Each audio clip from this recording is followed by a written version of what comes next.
right, good morning, everyone, and welcome to Saturday, December 14th. It's been a long time since we've had 7 games in the Fed in one night. Postponements and weather and buses breaking down and all that kind of good stuff. We talked about it on Thursday's video, some of the challenges that the league now faces as far as making those games up. But nonetheless, we did have 7 games yesterday, so let's dig right into them. Um, this was, as advertised, a very close game, a very contestable game. There was a lot of fisticuffs. No love lost between these two teams, even though it's been a while since they've seen each other. So the Wolves come up just short. Carolina comes up with a 3-2 win. It's Boris Babic, not Mario Cavalieri, but Babic getting the win, stopping 32 of 34. Eloi Bouchard, not Anton Borodkin, is in goal for the Wolves, stops 39 of 42 as the Wolves, again, just come up short. Jacob Gagnon scored the game-winning goal at where was it? My notes are all out of order. 14:37 of the third, and that made it 3-1 at that point. The Wolves did get to within one, but that's as close as they got. So the Wolves are now 11-4-1 and lose a little bit of ground. We'll talk about that later. Carolina wins their 8th in a row.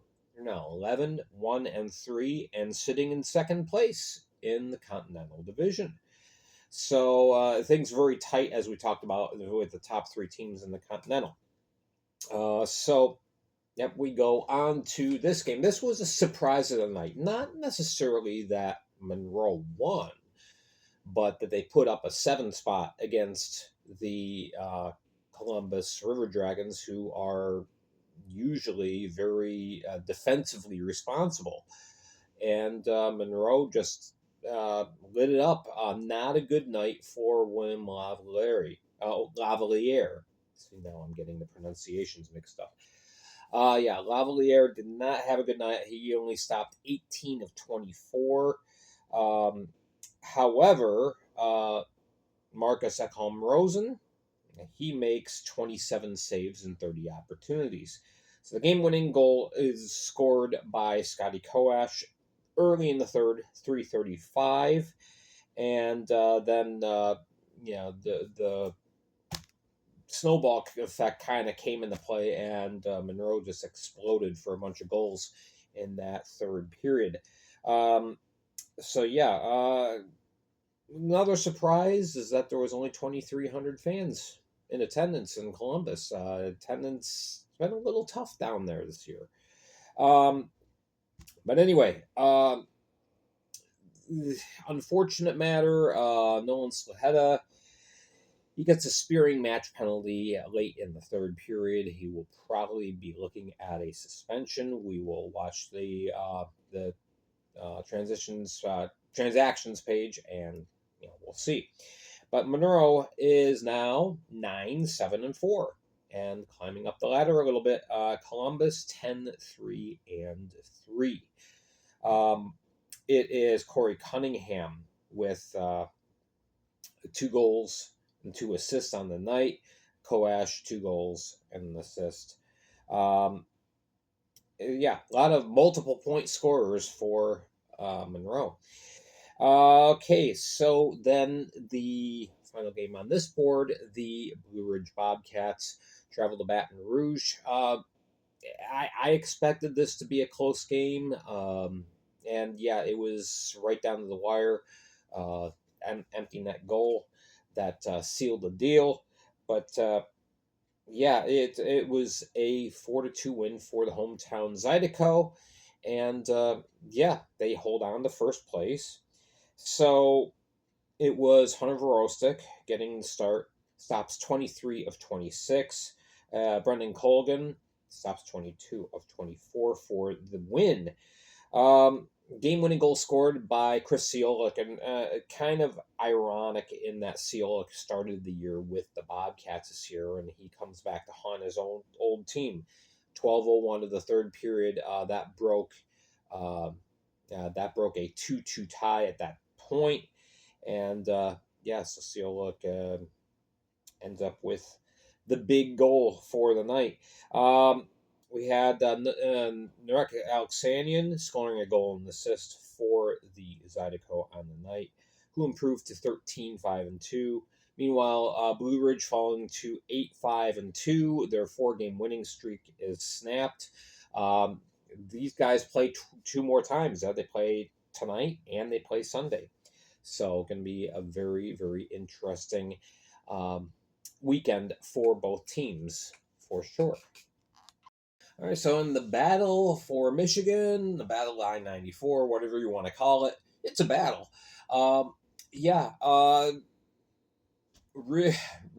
Boy, I tell you, Ricardo Gonzalez has had himself a year, and he's very underappreciated because generally he hasn't been getting the wins. He hasn't been getting the gold sport in front of him, but he has been playing fantastic while Trevor Babin has been out on injury. We have a 4-0 shutout. Finally, Gonzalez gets the recognition he deserves. He gets a shutout. 39 saves on the night. Really, Prowlers they got a good amount of shots on, but they really weren't able to generate quality offensive chances. And the few that they did get in, Gonzalez stopped. He slammed the door. So it's Nusiainen on the other end. It's very odd that he doesn't, at least see the team in front of him get one. But it just wasn't meant to be tonight. It is, I'm looking at the wrong page. It's Tristan Wells opening the scoring at 11:18 of the first period. And that was it for the first period. Shots were 12-10 in favor of the Prowlers in that opening period, but it was the Rockers getting the quality chances. And Nusiainen had to come up big a couple times. And then the offense dried up for Motor City, but yet they still continued to score goals. Kind of amazing. It's Carson Baptiste scoring at 1:36 of the second. And the Rockers only got 5 shots on goal in that second period. Meanwhile, the Prowlers put up another 12. But Gonzalez holds steady. In the third period, it's nothing doing until the very end. Nusiainen gets pulled. And finally, 2 offensive opportunities because there's nobody in goal. For the Rockers, it's Carson Baptiste scoring his second empty netter at 18:08. Nusiainen got pulled pretty early. So that made it 3-0. If for whatever reason they decided to pull Nusiainen again, and 19 minutes in, it's it's Avery Smith scoring the other empty netter. So 2 empty netters on the night. So, and that's it. 4-0. 1,450 fans, probably going, what happened? I don't know. Port Huron continues to struggle to get goals for some reason. This time, the reason being Gonzalez stopping everything that came his way. So we had Wells with a goal and assist, game-winning goal, of course. We have Baptiste with 2 goals, 2 assists each for Josh Colton and Jameson Milan. Nusiainen stopped 16 of 18 in 58 minutes plus played, but it just wasn't meant to be. So now things get pretty tight in the standings in the Empire. It's the Rockers coming on now. They're 7-10, and the Prowlers are now 7-10-2. So just a couple points separating these 2 clubs now, and they play again tonight in Motor City. All right, for Athens, that's the thumbnail you see on the front. You see kind of the festivities going on. So they announced a sold out crowd. I saw a lot of empty seats, but remember, it's tickets sold, not um, not buns in the seats. Um, so yeah, 5,500, the announced crowd, very electric crowd. Of course, it starts off with the B-52s dropping the puck very appropriately. Of course, if you don't know, the Athens Rock Lobsters are named in honor of the B-52s, who are from Athens. So, a little homage going on there, going back and forth. So, yeah, and it was neat. Yeah, all the members of the B-52s got personalized Rock Lobsters jerseys. So, that was pretty cool. So yeah, now this game was very feisty, in a word. Um, in goal, it was Jack Bostet for the Rock Lobsters and Ed Coffey for the Seawolves. No surprise there. It is the Rock Lobsters getting the first goal at home, first goal in Aikens Ford Arena history. It's scored by Matt Garcia. Yeah. Garcia scoring, I believe it's his third on the year. Um, it was the first goal of the night, as a matter of fact. But yeah, that really lit up the crowd and got them excited. And then things got very contentious. There was a lot of pushing and shoving, a lot of not so brotherly hugs, a lot of scraps, and of course, in the second period, things got really interesting. Before we got to there, though, not too long after Garcia scores, it is Chuck Costello scoring for the Seawolves. He ties it up, and that quiets the crowd down a little bit, but their enthusiasm remains relatively high. In the second period, it is Garrett Milan, of course, scoring 340 in, and that made it 2-1.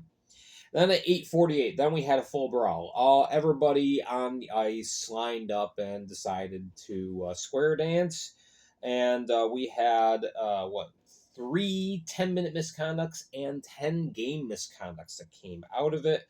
Um, I'm not sure what's going to happen, but we did have um, a game misconduct for boarding by Blake Keller. Um, from the Seawolves. I don't know if that's going to be worthy of a suspension or not. In the eyes of Dave Jackson, we will see. All right, so finally the game gets going back on. That was a long delay too. It was about almost 15 full minutes before the game got back underway. Excuse me. 18:03. It is Matt Stoya scoring, and so yeah, that tied things up once again. So 2-2 at the end of two. Shots through two were Mississippi 15 and Athens 21. Not too bad, but shots were very lopsided in both periods.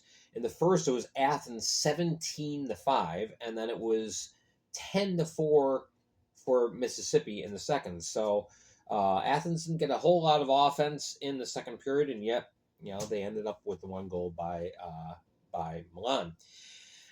In the third period, Athens gets a power play opportunity, and Milan rifles one home. It is an absolute bullet, and he scores in the power play, and that ends up being the game-winning goal. That was all that the Rock Lobsters need, and that's all they got. So a 3-2 win by Athens. They win their home opener. They improve to 10-2 on the season. Mississippi now 3-14-1, as shots ended up being 33-23. Matt Stoya had a goal and an assist. Brendan Hussey assisted on both Seawolves goals, and Coffey 30 saves. Meanwhile, Milan with the two netters, and it's Garcia with the third. Well, actually, the first. But there you go. And Jack Bostet stops 21 pucks. All right.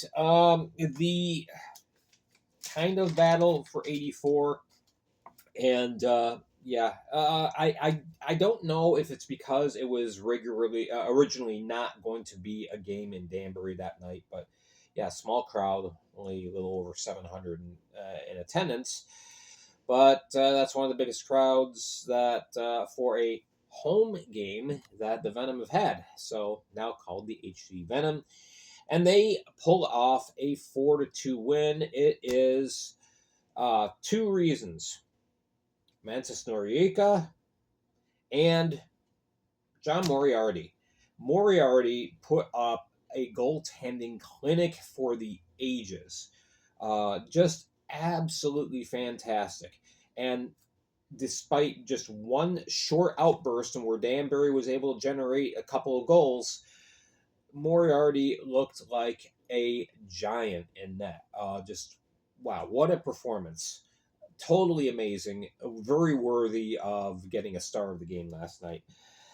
So he starts in goal opposite of Connor McCollum. McCollum played well, but Moriarty, made the big saves. So yeah, it is in the first. It's Noriega scoring at 3:55, and that was the only tally for the first period. Shots were where did I put my notes? 16-7 in favor of the Venom. The hat tricks looked a little bit on their heels in that first period, but then they got going in the second. In the span of just 48 seconds, they get two goals.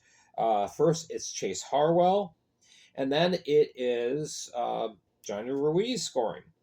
And suddenly it's 2-1 Danbury, and okay, everybody's like, all right, we go on. Slowly but surely, Hudson Valley kind of chips their way back into the game. That put them on their heels for a while, and you could tell they were very tentative for about 4 or 5 minutes with handling the puck. But then all of a sudden, they found their mojo again. And at 9:48, it's Danny Zychek. Everybody calls him Danny. Nobody can pronounce his first name, including me, so I'm calling him Danny. Danny Zychek scores the equalizer, and then at 16:50, it is Mantis Noriega. Yeah, so that three-headed monster, the Noriega Jasso Gaeta line, they produced once again. What a surprise! Jasso would have three helpers on the night. And then in the third period, the game wears on, and even though Danbury is getting some offense, Venom just put their foot on the gas, and they just floored it. And it seemed like every single shot that Danbury had in that third period was a grade A chance, and Moriarty made big saves. Fantastic performance. So yeah, he ends up with 39 saves and 41 shots. So just that one little 40 some second the spurt, and that was the only chink in his armor. The rest of the night he was flawless. McCollum plays well. He saves 36 out of 39 in 59-33 played. I'm sorry, 59-23 played. Noriega gets the empty netter at the end of the game to seal the deal, and the Hudson Valley Venom are now 5-7-1. Danbury falls to 7-6-4. Ruiz with a goal and assist, Harwell with a goal, and they come up a little bit short. Rematch tonight in Danbury. This time it's a Danbury home game, so we'll see if the crowd. I think the crowd's going to be fine tonight. Final game was. I kind of expected the result on the scoreboard. I did not expect a game to be so one-sided in the officiating. It's another Paul Jean game. What can you say? For somebody who's supposed to be the head of officiating, you've got to lay your personal biases and your personal opinions of players off to the side. I mean, it's well documented that Gene has a beef with various players throughout the league, not just the Black Bears, but the Rockers and the Prowlers. He has his favorites, and it's very apparent. Anyone who has eyes can see it. It's unfortunate. That's all I'll say about that. I'll say that because the announcers that are calling the game can't say it. So that's a good thing about being independent. All right, so Binghamton goes in and they jump out to a 4-0 lead. It's Oscar Walgren having a tough night. Yeah, it's going to take some time for the new players that came into the Dashers to gel with the rest of the team. They have been playing better at late, but they seem to have taken a little bit step back last night. However, I chalk that up to they didn't get the players that they have been looking to sign until yesterday. So in the meantime, Binghamton, yeah, they jump out to that 4-0 lead. Goals by Scott Ramakers, 10:22 in the first. 12:08, it's CJ Stubbs. 17:19, it's Austin Thompson. These are all equal strength goals, by the way. 5-on-5 goals. So it's 3-0 at the end of one, and shots are 15-10 in favor of Binghamton at the end of the first period. Second period, Tyson Kirkby, he chips in with not even a minute gone, 55 seconds in the second. So it's looking very lopsided, and the thin crowd is very quiet in the David S. Palmer Arena. However, it's Juwan Davis saving the day, finally getting a puck past Connor McAnanima. And so, yeah, there's a little bit of life in the crowd. So, and then at the end of two, with the score being 4-1, shots are a little bit more even. Binghamton's up 10-9 in the second period. Dashers really had a good stint there, I'd say about 20 minutes worth of play, where they played steady and evenly, and really didn't give anything egregious up. But the problem was they had 6 power plays on the night and couldn't convert. And a couple of those power plays were 4 minutes. So, but Brendan Stoychevsky, scores at 1:55 in the third. So it's 4-2. Now Danville is feeling pretty good. The Dashers are feeling good, and they're thinking, yeah, we can get back in that. But Scott Ramaker says no. At 8:56, he scores. That makes it 5-2. And then towards the end of the game, it was kind of it's Kyle Steffen scoring. A nice shot. You can tell that the Dashers had kind of said, yeah, that's enough for the evening.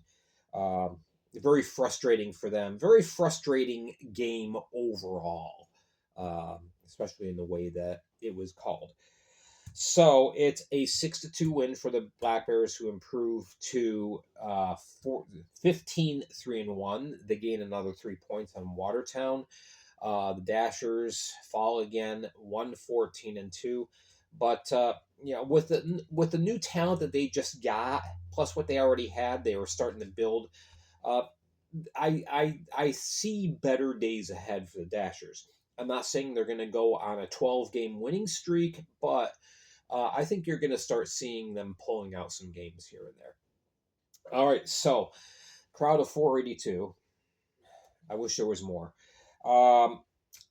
For the Black Bears, 2 goals by Ramakers, goal and assist for Kyle Steffen and Tyson Kirkby and Austin Thompson. A goal and assist also for Brandon Stoychevsky. Juwan Davis with the other goal. Walgren ends up stopping 35 of 41, and Connor McAnanima stops 26 of 28 for the win. And we go on. So tonight there are 6 games, as Athens does not play tonight, but you'll see all the other matchups repeated tonight. So we will see how things turn out. All right, thank you so much for watching. We'll catch you tomorrow as we review the Saturday night games. Have yourself a great weekend. I'm Gary Ryan for the Fed League Flash.